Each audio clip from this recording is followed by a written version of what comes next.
हल्ला गरेपछि के हो मैले पुर्याउ मलाई एरेस्ट गरेर पुर्याउ कहाँ पुर्याउ हो हल्ला नगर चुप लाग भन्न न चुप लाग्दैन यहाँ अन्याय भएको छ तालै आउने भन्दा लाइन मान्छे छिरिहाले फिल्टर हो अनि जनताको लागि छुट्टा छुट्टै व्यवस्था गर शिक्षण अस्पताल प्रशासन व्यवस्था गर बिमाका बिरामीलाई हैरानी बन्द गर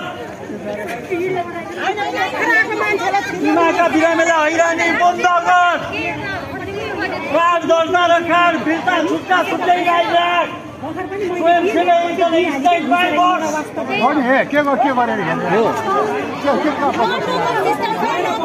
स्वयंसेवक त स्ट्यान्ड बाई बस्नु पर्यो नि त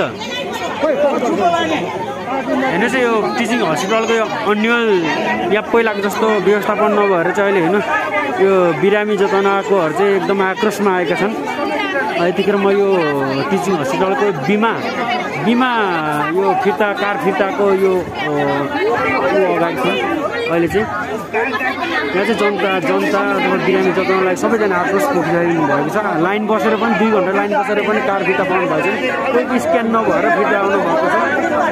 उल्टै कर्मचारीले ठुल्ठुलो कुरा गर्ने गरिरहेको छ। यहाँ चाहिँ